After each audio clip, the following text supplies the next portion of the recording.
நிரந்தர வேலைவாய்ப்பு மற்றும் சிறந்த பொறியியல் கல்லூரியில் தங்கள் பிள்ளைகளை சேர்த்து அவர்களின் எதிர்காலத்தை வளமாக்க தூசி பாலிடெக்னிக் கல்லூரியில் சேருங்கள்.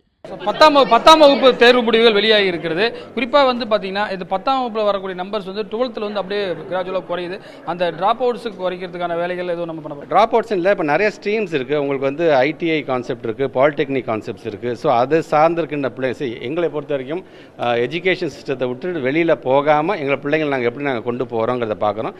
எந்த படிப்புக்கு அவங்க போனாலும் அவங்களுக்கு இன்ஜினியரிங்க்கும் அவங்களுக்கான அந்த வாய்ப்பு இருக்க வேண்டும் என்ற விதத்தில் தான் நேற்று கூட ஒரு அறிவிப்பை நீங்கள் பார்த்துருப்பீங்க. நீங்கள் ஸோ அந்த மாதிரியான ஒரு ப்ராட் மைண்டோட தான் நம்மளுடைய எஜுகேஷன் சிஸ்டம் இயங்கிட்டு இருக்கு. 10ஆம் வகுப்பில் இந்த ஆண்டு தோல்வி அடைந்தவர்கள் இப்போது தேர்வு எழுதுறதுக்கான தேதிகள் அறிவிக்கப்பட்டிருக்கிறதா? துணைத் தேர்வுகள் எழுதி இந்த ஆண்டே சிறப்பு நம்ம துணைத் தேர்வு எல்லாம் எழுதியிருக்கோம். 10th இருந்தாலும் சரி 11th இருந்தாலும் சரி அந்த கல்வியாண்டே அந்த பிள்ளைகளை பொறுத்தவங்க எதர் நீங்கள் வந்து பாலிடெக்னிக் போங்க இல்லை ஐடிஐ போங்க. பட் நீங்கள் 12th நீங்கள் வந்து நீங்கள் கண்டினியூ பண்ணணும் இல்லை 11th தான் நான் படிக்கணும்னு ஆசைப்பட்டீங்கன்னா உங்களுக்கான சப்ளிமெண்ட்ரி எக்ஸாம்ஸ்க்கான டேட்டு நாங்கள் அறிவிச்சிருக்கோம். நாங்கள் அது மிக விரைவாக அது இன்னைக்கு கூட அதுக்கான டைம் டேபிள்லாம் வெளியிடப்படும் இந்த ஆண்டே அந்த பிள்ளைகள். ஸோ அது வரைக்கும் அவங்களுக்கான அந்த கோச்சிங் கொடுக்க வேண்டும் என்கிற முடிவும் நாங்கள் செய்திருக்கோம். கற்றல் அடைவு திறன் குறிப்பாக இப்போ ஜெயரஞ்சன் ரிப்போர்ட் வெளியே இருக்கு.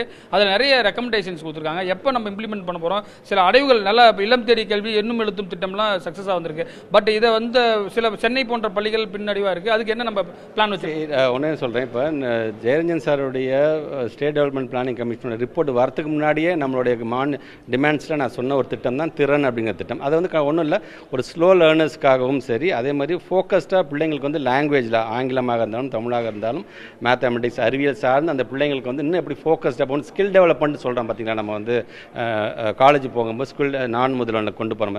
அதோட ஒன் ஆஃப் த கான்செப்ட் அந்த திறன் அப்படிங்கிற ஒரு கான்செப்ட் மிகப்பெரிய ஒரு இம்பாக்டாக நெக்ஸ்ட் இயர் கொடுக்கும். பள்ளியில் நீங்கள் ஒரு முக்கியமான விஷயம் சொன்னீங்க, அந்த ரோல் மாடல். ஏன்னா நாங்களும் அரசு பள்ளியை படித்தோம், அந்த ரோல் மாடல் எல்லா இடத்துக்கும் கொண்டு போகிறோம். ஏன்னா டேட்டாலாம் சொன்னீங்க, அதை பற்றி ஒட்டு வரணும். கண்டிப்பாக இப்போ எங்களுடைய டிபார்ட்மெண்ட்டை பொறுத்து அதுக்கான என்கொயரி முழுமையாக இது போயிட்டு இருக்காங்க. ஃபர்ஸ்ட் என்கொயரியில் அது மாதிரி எந்த தவறும் நடக்கவில்லை என்று சொல்லியிருக்காங்க. இருந்தாலும் அந்த கொஸ்டின் பேப்பர்ஸ் வந்து இன்னொரு செட் ஆஃப் டீச்சர்ஸ் வந்து எவாலுவேட் பண்ணுங்கள்.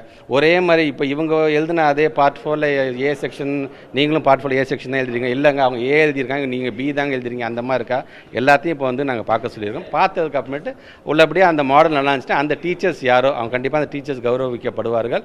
இப்போ நீங்கள் யார் மேலாம் நீங்கள் சந்தேகப்படுறீங்க அந்த மாணவ செல்வங்கள் நானே வரவழைத்து ஒவ்வொருத்தையும் நான் பாராட்டுவேன். 2 பள்ளி திட்டமிட்டபடி திறக்கப்படுமா சார்? அது முதலமைச்சர் அலுவலகம் சொல்லட்டும். ஏன்னா இன்னைக்கு இருக்கிற அந்த வெயிலோட தாக்கத்தை பார்த்து கண்டிப்பாக முதலமைச்சர் நல்ல முடிவு. புத்தகம் ரிலீஸ் ஆகுது, அதை பற்றி. ஆமாம், தேசிய கல்விக் கொள்கை 2020 என்னும் மத யானை மனு தமிழ்நாட்டு முதலமைச்சர் வெளியிடுகிறார். மத்திய பிரதேசோட முன்னாள் முதலமைச்சர் இப்போ எஜுகேஷனுடைய பார்லிமெண்ட் எஜுகேஷனுடைய committee chairman Digvijay Singh sir வந்து பெற்றுக் கொடுக்கிறார். நாளை ஈவினிங் 5 மணிக்கு அதை பற்றி நான் பேசுகிறேன். பல்வேறு விஷயங்கள் குறித்து விரிவாக பேசுகிறார் புதிய தலைமுறைக்காக ஒளிப்பதிவாளர் சிவராஜுடன் ரமேஷ்.